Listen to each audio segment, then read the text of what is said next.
بسم اللہ الرحمن الرحیم۔ سامعین ذوی الاحتشام، اسلامی سال کے حوالے سے جو مہینہ چل رہا ہے، جاری و ساری ہے، وہ شوال المکرم کا ہے، اور یہی وہ مہینہ ہے آپ کے علم میں ہونا چاہیے کہ جہاں کہیں بھی پاکستان میں یعنی ملک بھر میں جو مدارس دینیہ ہیں ان کی جو تعلیم ہے اس کا آغاز اور جو باقاعدہ جو سلیبس کے اعتبار سے تعلیم کی کلاسز کی جو شروعات ہوتی ہے وہ انہی دنوں کے اندر، انہی مہینے کے اندر ہوتی ہے۔ تقریباً بعض مدارس کے اندر 10 شوال المکرم تک اور بعض کے اندر 15 شوال المکرم تک پڑھائی شروع ہو جاتی ہے اور باقاعدہ کلاسز کا آغاز ہو جاتا ہے۔ عرض کرنے کا مقصد یہ ہے کہ چونکہ آپ نے دیکھا ہے کہ مہنگائی ملک بھر میں اتنی بڑھ چکی ہے کہ ہر چیز مہنگی ہو چکی ہے، اور ہر وہ چیز جو انسان طلب کرنا چاہتا ہے، جو اس کی ضرورت کی ہے، جو اس کی حاجت کی ہے،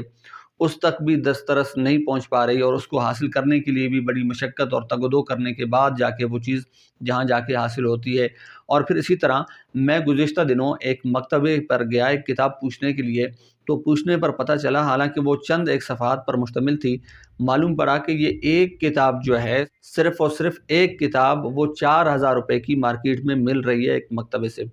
تو اس پہ مجھے یہ کلپ بنانے پر میں مجبور ہوا، اور میں نے کہا کہ آپ دوستوں سے یہ بات ضرور گزارش کروں گا۔ ایک ادنا سا طالب علم جس نے اپنی زندگی اللہ رسول کے لیے وقف کر دی ہے، اور جو نہ تو کما رہا ہے، نہ کسب کر رہا ہے، نہ کسب معاش اس کا کوئی ہے، نہ کوئی کاروبار ہے اس کا، اب اس نے چونکہ مدرسے میں پڑھنا ہے، اس نے کتابیں لینی ہیں، اس نے سلیبس مکمل کرنا ہے، اور وہاں سے پھر ظاہری سی بات ہے مدارس کا ایک نظام ہے، ایک سسٹم ہے، ایک نظم و نسق ہے، اس کے ساتھ بھی اس نے چلنا ہے۔ بعض مدارس کے اندر وردی کا، یونیفارم کا اہتمام ہوتا ہے، وہ کرنی ہے،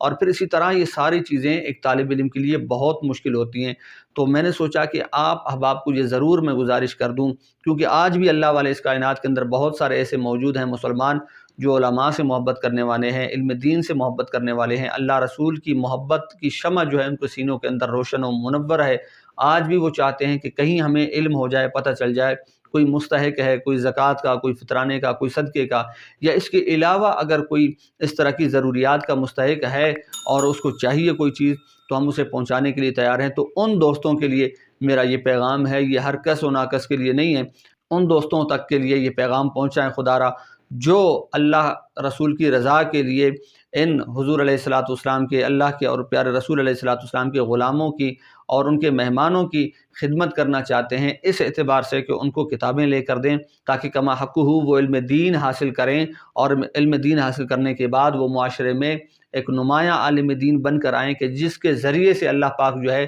وہ دین اسلام کو سربلندی عطا فرمائے، دین اسلام کو مضبوطی اور استحکام عطا فرمائے۔ اور چونکہ یہ قرآن کا حکم بھی ہے کہ وَتَعَاوَنُوا عَلَى الْبِرِّ وَالتَّقْوَىٰ وَلَا تَعَاوَنُوا عَلَى الْإِثْمِ وَالْعُدْوَانِ، کہ اے لوگو تم تقوی اور نیکی کے کاموں کے اوپر ایک دوسرے کے ساتھ معاونت کرو، ایک دوسرے کے ساتھ مدد کرو،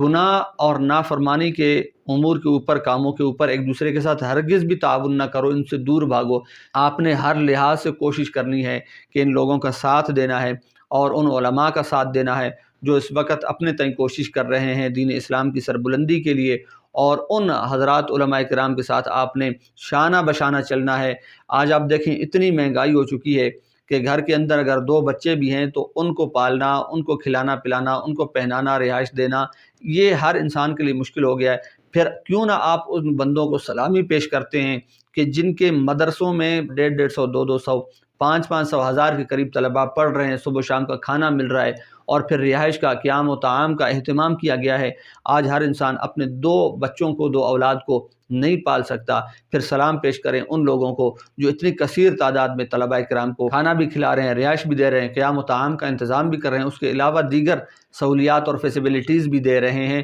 پھر آپ کو کہنا چاہیے کہ یار ان لوگوں کو سلامتی ہو، اور ان لوگوں پر اللہ کا خصوصی کرم ہو، اور پھر ان لوگوں کی تلاش کریں، ان لوگوں کا ساتھ دیں۔ آج ہم نے دیکھا رمضان شریف گزرا تو ہر بندہ یہی کہہ رہا تھا کہ مستحق کی تلاش کرو، مستحق کو تلاش کرو، کہاں ملیں گے، کہاں ملیں گے، کہاں ملیں گے؟ یار مدارس میں کون ہیں؟ مستحقین تو ہیں، اور کون اس سے بڑھ کر مستحقین آپ تلاش کر رہے ہیں؟ یتیم وہاں پہ ہوتے ہیں، مسکین وہاں پہ ہوتے ہیں، مسافر وہاں پہ ہوتے ہیں، جناب مقروض وہاں پہ موجود ہیں۔ اب آپ جا کے دیکھیں کس قسم کے غریب طلباء وہاں پہ